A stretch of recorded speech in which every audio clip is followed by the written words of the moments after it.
Chip Wilson, the founder of athleisure brand Lululemon, was not a fan of that brand being associated with curvier women, and he made that abundantly clear in a recent and very lengthy interview with Forbes.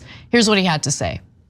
When it comes to the modern day Lululemon playbook, Wilson still has a flurry of grievances.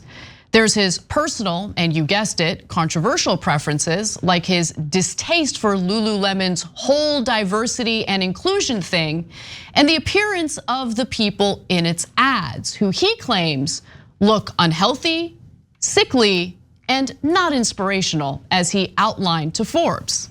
And his direct quote is this: "They're trying to become like the Gap, everything to everybody. And I think the definition of a brand is that you're not everything to everybody. You've got to be clear that you don't want certain customers coming in." Now, he is not a stranger to controversy. I want to be very clear that he has said all sorts of horrible things in the past. In a 2004 interview, for instance, this was with National Post Business Magazine, he said the following: "The reason the Japanese liked my former skateboard brand, Homeless, is because it had an L in it, and a Japanese marketing firm wouldn't come up with a brand name with an L in it. L is not in their vocabulary. It's a tough pronunciation for them. So I thought next time I have a company, I'll make a name with 3 L's and see if I can get 3 times the money. It's kind of exotic for them. I was playing with L's and I came up with Lululemon." And then he says, "It's funny to watch them try to say it." Oh, he's such a bad guy.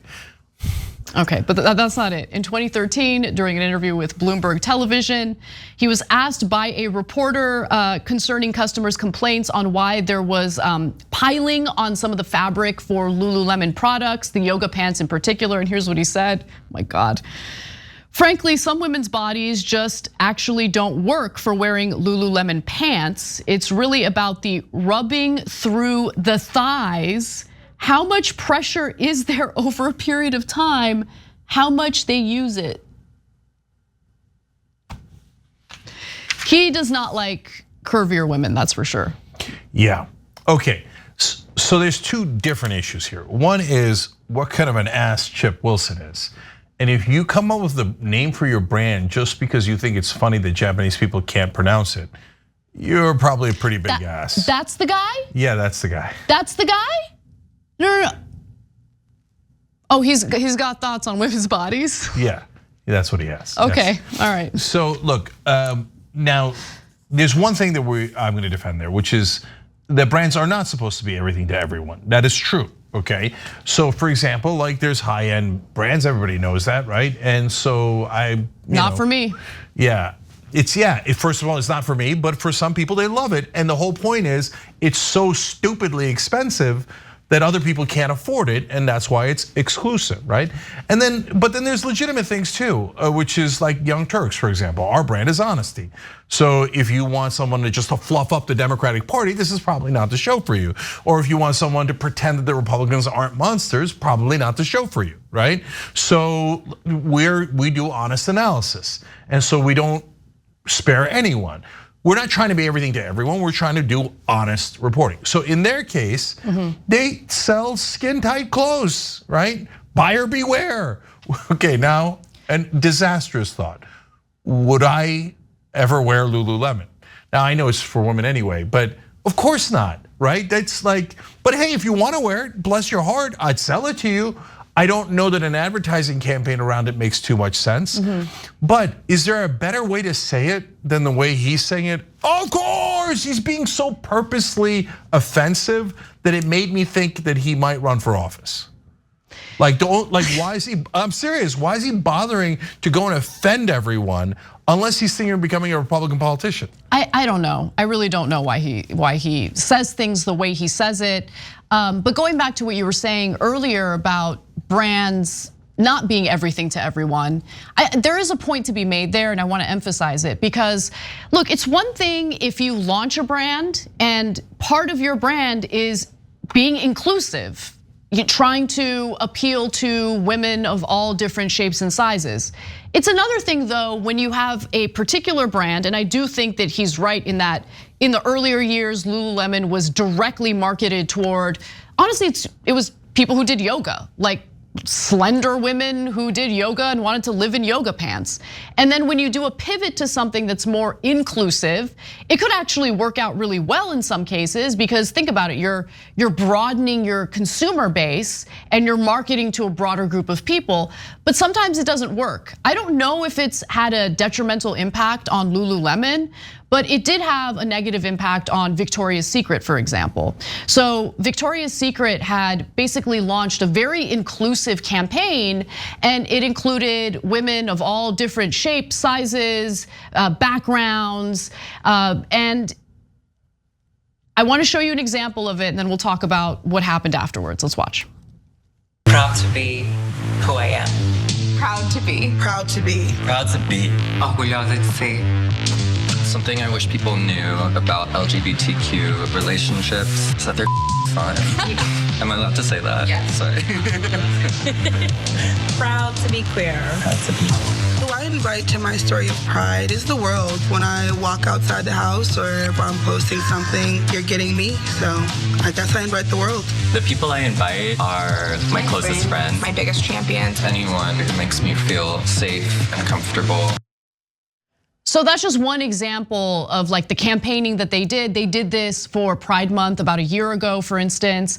And obviously their advertisements changed considerably, right? They included women of different shapes and sizes, and they scrapped their annual Victoria's Secret fashion show because that fashion show was associated with women who look like the typical very thin, very fit models. Well, they ended up losing a lot of money, and then they scrapped the campaign. So according to Kathleen Chen reported that the brand's efforts to promote inclusivity, which included making LGBTQ pro women's soccer player and outspoken leftist Megan Rapinoe, as well as transgender woman brand spokesmodels, and getting rid of its famous Angels supermodels, gained favorable reviews from online critics, but never translated into sales. According to the numbers, the lingerie brand's projected revenue for 2023 is $6.2 billion, which sounds like a lot, but it's actually 5% lower than it was last year, and even lower than 2020 when the brand's revenue was $7.5 billion. Chen noted that the lingerie company's attempt to stop the financial drain body positive marketing was causing was to bring back its runway show format and blend the sexiness the brand had become famous for with some of its more inclusive initiatives. Yeah, guys, I think that I was wrong about this one. So you have to be open to facts and then adjust accordingly, and not do it based on political ideology or your feelings, etc. So I remember looking at the super skinny models and saying many times on the show, I don't get it. They don't look like a normal human being. And I don't know why that's attractive. I've never found it to be particularly attractive to have someone be like 8 feet tall and 100 pounds, right? But apparently there was a reason why it worked. And then there was a reason why that they went in that direction for a long time. So we all have different things that we find attractive, right? And everybody's different. But as a general thing, using attractive people to model clothes, apparently not rocket science. Right? And so they did try to make people look more real, like they are in the real world, and it didn't work. And it's not just this, guys. I read other stories and other articles about other brands that tried it, right? And they're all going back to the models. Now that doesn't mean that they have to be 100 pounds and 8 feet tall, right? But people generally want to see the more mainstream view of attractive, and even if it hurts our feelings, that appears to be a reality. Well, okay, but also let me just be clear about something else. Once you have an established brand, it's very difficult to make a pivot. Oh, and yeah, that's exactly right. Because there are companies that specifically market to, full-figured women, and they do really well. But that is what their established brand was from the jump. You get what I'm saying? Oh, 100%. Yeah.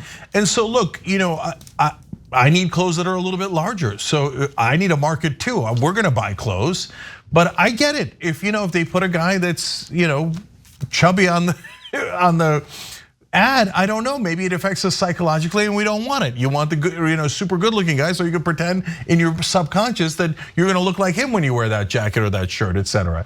So bottom line is whatever drives sales is what they're gonna do. But this guy doesn't have to gratuitously be insulting? Be insulting on purpose for no reason.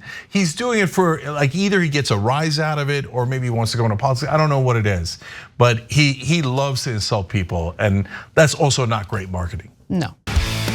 Thanks for watching. If you become a member, you get to watch all this ad-free, except for, of course, this ad. Still, hit the join button below.